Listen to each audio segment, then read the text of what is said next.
এয়া প্ৰতিশোধৰ ৰাজনীতি, এয়া শোষণ আৰু দমনৰ ৰাজনীতি। সত্যক উদঙাই দিয়া কাল হ'ল ৰাহুল গান্ধীৰ। ৰাহুল গান্ধীৰ সংসদৰ সদস্য পদ খাৰিজ হোৱাৰ পিছতেই প্ৰধানমন্ত্ৰী নৰেন্দ্ৰ মোদী নেতৃত্বাধীন কেন্দ্ৰীয় চৰকাৰৰ বিৰুদ্ধে সৰব হৈছে কংগ্ৰেছ তথা শীৰ্ষ নেতৃত্ব।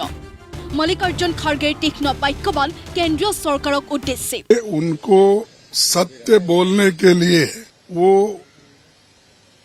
राहुल जी को डिस्क्वालीफाई करने के लिए सारे प्रयास किए हैं और सच बोलने वालों को लोकतंत्र के उसूलों के अनुसार और संविधान के तहत और उसकी रक्षा के लिए और जनता के हकूक के लिए लड़ने वालों का मुंह बंद करने के लिए उनको सदन से बाहर डाला गया है।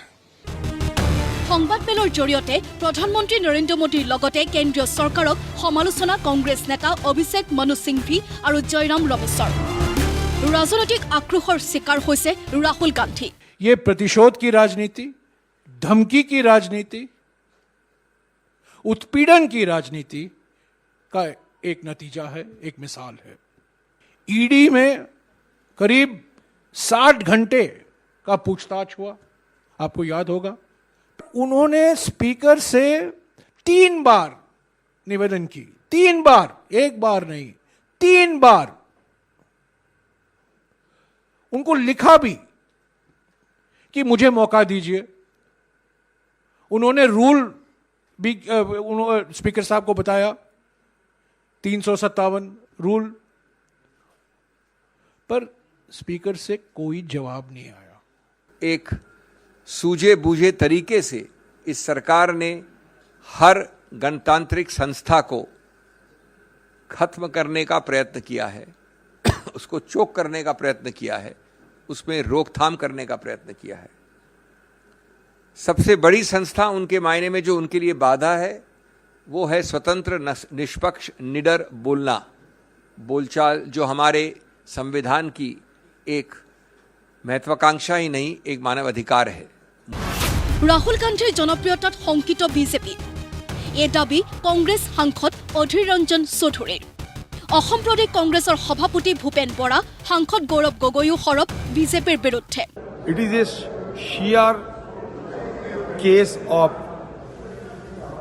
retributive politics because Rahul Gandhi ji has been gaining popularity, especially in the wake of Bharat Jodo Yatra, which was not digested by Modi government.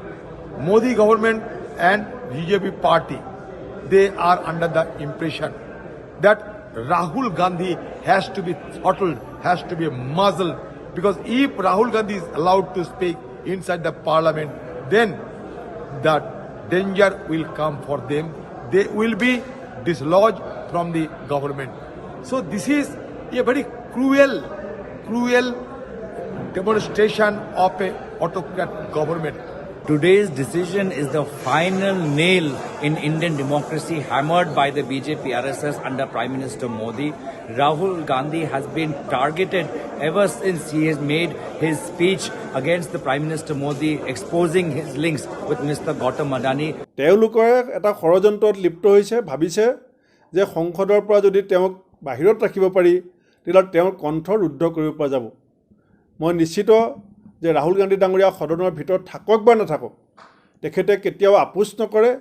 ৰাজ্য দেশখনৰ স্বাৰ্থত, দেশৰ জনগণৰ স্বাৰ্থত যিখিনি প্ৰকৃত স্বৰূপ বিজেপিৰ, সেই স্বৰূপখিনি উধঙাই দিয়াত ৰাহুল গান্ধী ডাঙৰীয়াৰ এই সংগ্ৰাম যে অব্যাহত থাকিব সেই কথা নিশ্চিত।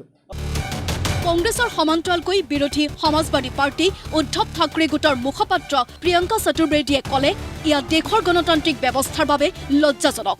भारतीय जनता पार्टी को लोकतंत्र के कोई उसूलों का ना परवाह है, ना उसका सम्मान है, और वो लोग कुछ भी अपनी बात करने के लिए कुछ भी मोड़ तोड़कर कॉन्स्टिट्यूशन की धज्जियां उड़ा सकते हैं। जब से भारतीय जनता पार्टी की सरकार उत्तर प्रदेश में आई है, उन्होंने प्रशासन और सरकार का साथ लेकर के पहले तो झूठे मुकदमे लगवाए और कई ऐसे मौके आए हैं जहां पर प्रशासन ने और शासन ने मिलकर के समाजवादी पार्टी के कई सदस्यों की सदस्यता ली है।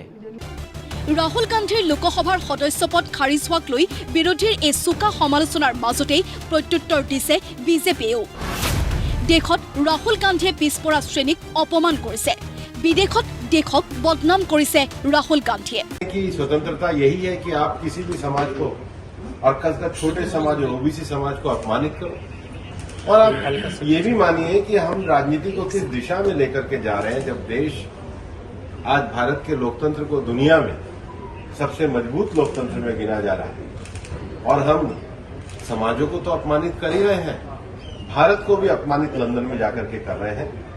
और अब जब न्यायिक प्रक्रिया के अंतर्गत कोई निर्णय हुआ है, जब निर्णय आया तो कांग्रेस के नेता उस निर्णय के ऊपर अपशब्द कर रहे हैं, न्यायालय के ऊपर अपशब्द कर रहे हैं, न्यायिक प्रक्रिया पे अपशब्द कर रहे हैं। এই ৰাজনৈতিক বাকযুদ্ধৰ মাজত কংগ্ৰেছৰ পৰৱৰ্তী ৰণকৌশল কি হয়, সেয়া হ'ব গুৰুত্বপূৰ্ণ। নেশ্যনেল ডেস্ক, প্ৰতিদিন টাইম।